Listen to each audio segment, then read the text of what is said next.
Hello friends, मैं अमित वर्मा और आप देख रहे हैं टॉपिक वाइज स्टडी। फ्रेंड्स, जैसे कि आप लोग को पता है कि कोविड के केसेस वापस से बढ़ने चालू हो गए हैं, जिसके कारण बहुत से एग्ज़ाम्स अभी पोस्टपोन कर दिए गए हैं या तो फिर बहुत सारे क्लासों को जनरल प्रमोशन दे दिया गया है। पर फ्रेंड्स, क्लास 10th और 12th एक ऐसे क्लास हैं जिसका एग्ज़ाम अभी होगा। तो अभी एग्ज़ाम के लिए कितने दिन बाकी है हमारे पास बचे हैं 1 मंथ।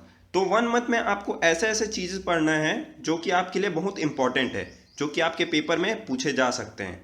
तो फ्रेंड्स, मैंने इस वीडियो में ऐसे टॉपिक्स हर चैप्टर से बताए हैं जो कि आपको आपके पेपर में मदद करेगा। और ये जो टॉपिक्स हैं ये प्रीवियस ईयर क्वेश्चंस के बेस पे टॉपिक्स बताया गया है।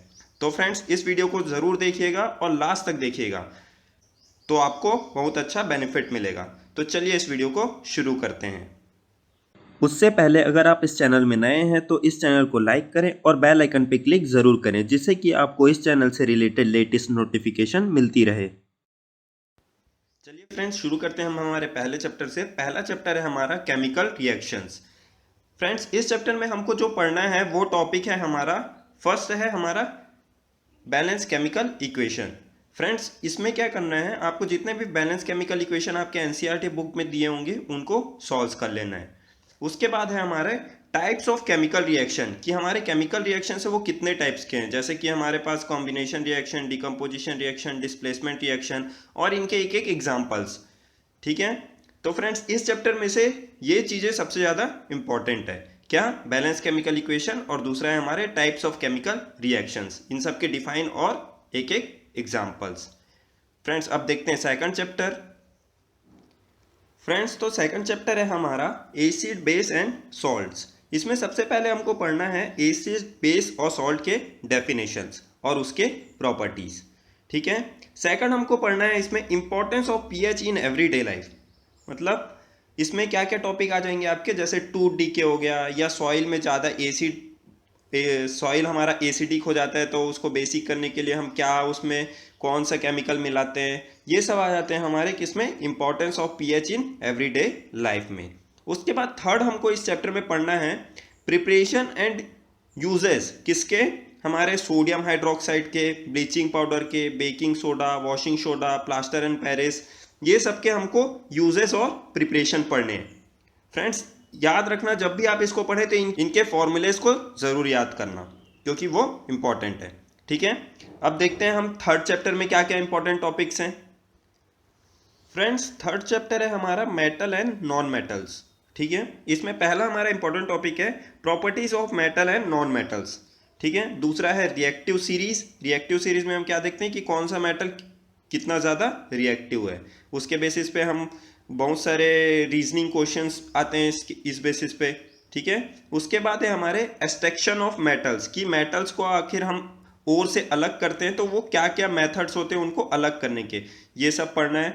उसके बाद है हमारा चौथा topic corrosion and it's prevention. ठीक है, कि कोरोजन कैसे होता है और उसको कैसे हम प्रोटेक्ट कर सकते हैं। तो इसका यहाँ पे इस क्वेश्चन में क्या रहता है फ्रेंड्स, एक इक्वेशन रहता है कोरोजन कैसा होता है उसका, तो उसको आपको याद जरूर करना है। ठीक है। अब देखते हैं फोर्थ चैप्टर में क्या है। फ्रेंड्स, आपका फोर्थ चैप्टर है कार्बन एंड कंपाउंड्स। पर क्या है, ये चैप्टर तो हमारा पूरा तरीके से ओमिट कर दिया गया है, तो हम डायरेक्ट देखते हैं फिफ्थ चैप्टर में क्या क्या इंपॉर्टेंट है। फिफ्थ चैप्टर है periodic classification of elements. Friends, इस चैप्टर में हमको पढ़ना है position of elements in modern periodic table.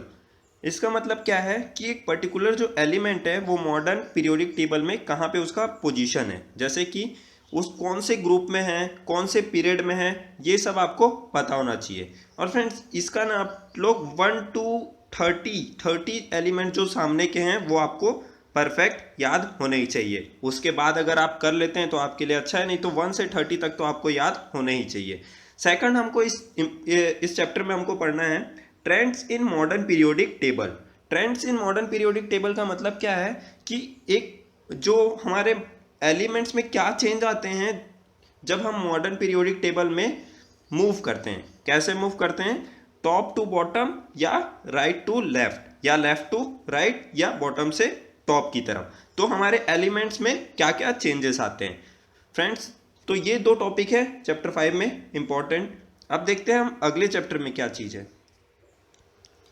Chapter 6 है हमारा लाइफ प्रोसेस। फ्रेंड्स, इसमें हमको पढ़ना है, पहला तो हमको पढ़ना है फोटोसिंथेसिस। फोटोसिंथेसिस क्या होता है, कैसे होता है इसका प्रोसेस, ये आपको पढ़ना है। सेकंड है आपका डाइजेशन इन ह्यूमन। ह्यूमन में जो डाइजेशन का प्रोसेस है वो कैसे कैसे होता है, कहाँ कहाँ से खाना जाता है, ये सब पढ़ना है। थर्ड है टॉपिक है आपका रेस्पिरेशन इन ह्यूमन। रेस्पिरेशन कैसे सांस लेते हैं ह्यूमंस। उसके बाद सर्कुलेशन इन ह्यूमंस, जो सर्कुलेशन होता है हमारा ह्यूमन के अंदर वो कैसे होता है। और लास्ट टॉपिक है आपका urine formation in human. Urine कैसे फॉर्म होता है एक ह्यूमन बॉडी में। तो फ्रेंड्स, ये 5 टॉपिक है आपको इस चैप्टर से पढ़ने हैं, ठीक है, जो कि आपका चैप्टर 6। अब देखते हैं चैप्टर 7। फ्रेंड्स, चैप्टर 7 है हमारा control and coordination in animal and plants. Animal और प्लांट्स के बीच में कैसे कंट्रोल और कोऑर्डिनेशंस होते हैं। तो पहला तो फ्रेंड्स इसमें आपको पढ़ना है रिफ्लेक्स एक्शन, ये क्या होता है, कैसे होता है, इसके बारे में पढ़ना है। सेकंड आपको पढ़ना है structure and function of human brain. Human brain का कैसे वो बना हुआ है, उसमें जो अलग अलग पार्ट्स हैं उनके क्या क्या फंक्शंस हैं, ये पढ़ना है आपको। थर्ड आपको पढ़ना है हार्मोन इन ह्यूमंस। जो भी हार्मोन प्रेजेंट है ह्यूमन के अंदर उनके क्या क्या काम है, ठीक है, ये सब के बारे में आपको पढ़ना है। उसके बाद है हमारा मूवमेंट इन प्लांट्स। प्लांट का मूवमेंट कैसे होता है, जैसे कि रूट्स होते हैं वो नीचे की तरफ जाते हैं, स्टेम होती है वो सन की तरफ जाती है, ठीक है। तो ये सब आपको इस चैप्टर में पढ़ना है। क्या क्या पढ़ना है, रिफ्लेक्स एक्शन, सेकंड है structure and function of human brain, तीसरा है हार्मोन्स के बारे में, और चौथा है मूवमेंट इन प्लांट्स के बारे में, ठीक है। अब देखते हैं अगला चैप्टर 8 रिप्रोडक्शन। फ्रेंड्स, इस चैप्टर में आपको पढ़ना है मोड ऑफ एसेक्सुअल रिप्रोडक्शन, मतलब एसेक्सुअल रिप्रोडक्शन कितने टाइप्स के हो सकते हैं, ठीक है। दूसरा आपको पढ़ना है डबल फर्टिलाइजेशन इन प्लांट्स क्या होते हैं, ठीक है। उसके बाद आपको पढ़ना है reproductive system in humans. Humans means mans में भी और वुमेन्स में भी, दोनों के रिप्रोडक्टिव सिस्टम्स के बारे में आपको पढ़ना है। उसके बाद है फर्टिलाइजेशन इन ह्यूमंस। फर्टिलाइजेशन कैसे होता है ह्यूमन के अंदर में, ये आपको पढ़ना है। तो इस चैप्टर में क्या 4 टॉपिक्स इंपॉर्टेंट है, क्या क्या, modes of asexual reproduction, double fertilisation double fertilisation in plants, तीसरा है रिप्रोडक्टिव सिस्टम इन ह्यूमंस, और चौथा है फर्टिलाइजेशन इन ह्यूमंस। फ्रेंड्स, अभी तो मैं क्या कर रहा हूँ इस वीडियोस में सिर्फ टॉपिक्स बता रहा हूँ आपको कि ये टॉपिक आपको पढ़ना है। हो सके तो मैं आगे वीडियोस लाऊंगा जिसमें पर्टिकुलर चैप्टर से इंपॉर्टेंट क्वेश्चंस रहेंगे, तो मैं वो क्वेश्चंस आप लोग को बता दूंगा, तो आप उन क्वेश्चंस को पर्टिकुलर चैप्टर से पढ़ लीजिएगा।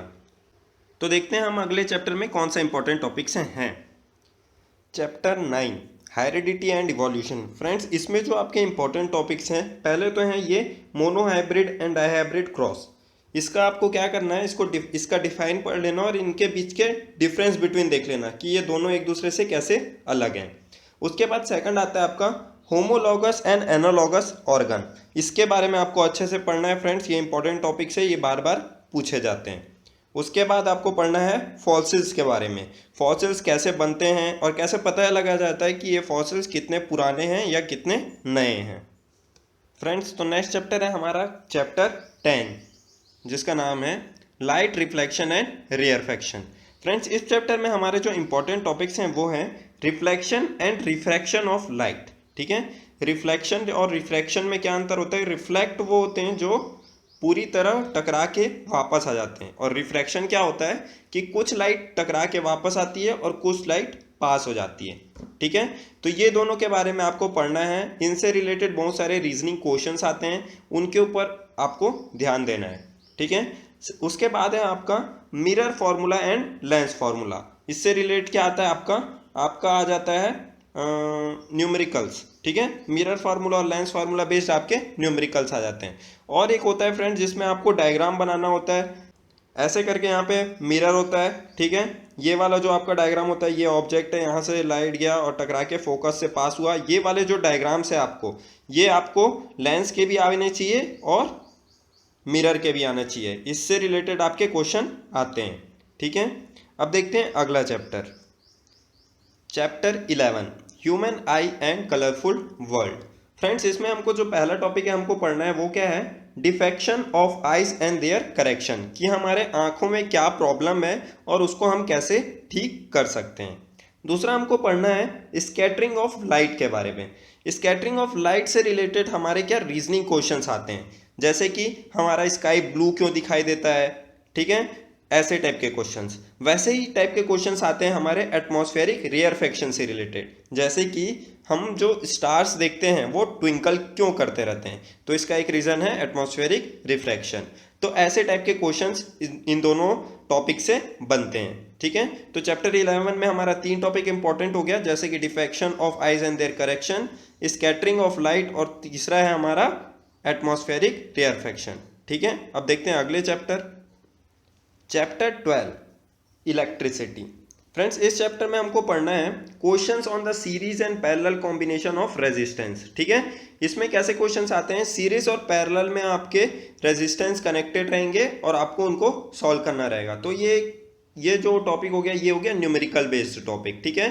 डायग्राम दिया रहेगा जिसमें सीरीज पैरेलल में आपके रेजिस्टेंस कनेक्टेड होंगे और आपको बताना रहेगा कि फाइनल रेजिस्टेंस कितना है, ठीक है। दूसरा हो गया आपका numerical based on Ohm's law. Ohm's law V equals to IR, इस पे बेस्ड आपके न्यूमेरिकल्स आएंगे। और वैसे ही heating effect of electric current, इससे रिलेटेड आएंगे, ठीक है। तो इस चैप्टर में से आपके न्यूमेरिकल्स थोड़े इंपॉर्टेंट हैं, ठीक है। तो अब इसके बाद देखते हैं हम अगला chapter 13 magnetic effects of electric current. Friends, इसमें जो इंपॉर्टेंट चैप्टर है आपका पहला है फ्लेमिंग्स रूल पढ़ना है आपको। दूसरा आपको पढ़ना है फेरेडेस लॉ ऑफ इलेक्ट्रोमैग्नेटिज्म, ठीक है। तो ये दो टॉपिक है जो कि चैप्टर 13 में इंपॉर्टेंट है। पहला क्या है, फ्लेमिंग्स रूल, दूसरा है फेरेडे लॉ ऑफ इलेक्ट्रोमैग्नेटिज्म, ठीक है। अब देखते हैं हम अगला चैप्टर 14 सोर्सेस ऑफ एनर्जी। इसमें आपको पढ़ना है advantages and disadvantages of using different source of energy, ठीक है। जैसे कि बहुत सारे सोर्स ऑफ एनर्जी होते हैं, रिन्यूएबल, नॉन रिन्यूएबल, ठीक है, कन्वेंशनल, नॉन कन्वेंशनल। तो फ्रेंड्स, इसमें हमको ये बताना है कि उनके एडवांटेजेस क्या हैं और उनके डिसएडवांटेजेस क्या हैं। ये इंपॉर्टेंट है इस चैप्टर में, ठीक है। तो अब देखते हैं इसके बाद अगला चैप्टर 13, सॉरी फ्रेंड्स, ये चैप्टर 13 नहीं होगा, ये 15 होगा, ठीक है। चैप्टर 15 जो कि क्या है हमारा अवर इन्वायरमेंट। इसमें क्या क्या इंपॉर्टेंट है आपके टॉपिक्स। पहला तो आपका टॉपिक इंपॉर्टेंट है जो कि है food chain and food web, ठीक है। फूड चेन और फूड वेब के बारे में आपको पढ़ना है कि कैसे होते हैं, ठीक है। दूसरा है एनर्जी फ्लो इन इकोसिस्टम, कि हमारा एनर्जी जो इकोसिस्टम में फ्लो होता है वो किस प्रकार से होता है, ठीक है। और तीसरा आपको पढ़ना है 3 Rs to save the environment. 3 Rs क्या क्या होते हैं आपके, रिसाइकल, रीयूज और रिड्यूस, ठीक है। तो ये तीनों के बारे में आपको पढ़ना है। क्या क्या टॉपिक है, पहला है फूड चेन और फूड वेब, दूसरा है एनर्जी फ्लो इन इकोसिस्टम, तीसरा है 3S to save the environment, ठीक है। तो ये 3 टॉपिक इस चैप्टर से इंपॉर्टेंट है। अब देखते हैं हमारा जो है लास्ट चैप्टर है हमारा मैनेजमेंट ऑफ नेचुरल रिसोर्सेज, ठीक है। कैसे मैनेज करें हम अपने नेचुरल रिसोर्सेज को। तो पहला है हमारा इसमें जो पढ़ने लायक है वो है कॉन्सेप्ट ऑफ डैम्स, ठीक है। डैम्स क्यों बनाए जाते हैं, कैसे बनाए जाते हैं, किस लिए बनाए जाते हैं, ठीक है, ये पढ़ना है। दूसरा है आपका जो इम्पोर्टेंट है, डैम्स वाला तो उतना नहीं है, पर मेथड्स ऑफ वाटर हार्वेस्टिंग, ये बहुत इंपॉर्टेंट टॉपिक है, इसको आपको अच्छे से पढ़ना है, ठीक है। तीसरा है सस्टेनेबल यूज ऑफ रिसोर्सेज, ठीक है। अगर रिसोर्सेज हमारे पास हैं तो उसको हम कैसे अच्छे से यूज कर सकते हैं, ये पढ़ना है। तो ये 3 टॉपिक्स आपको इस चैप्टर से इंपॉर्टेंट है, ठीक है। क्या क्या है, concept of dams, method of water harvesting, और तीसरा है सस्टेनेबल यूज ऑफ रिसोर्सेज, ठीक है। फ्रेंड्स, तो इस वीडियो में इतना ही, ठीक है। अगर आपको इस वीडियो का PDF चाहिए होगा तो फ्रेंड्स मैं टारगेट रखता हूँ 2000 व्यूज़ का। अगर मेरा 2000 व्यूज़ हो गया तो मैं ये PDF का लिंक आपको डिस्क्रिप्शन बॉक्स में डाल के दे दूँगा। और फ्रेंड्स, ये जो पूरा वीडियो था ये था हमारा इम्पोर्टेंट टॉपिक्स के ऊपर बेस।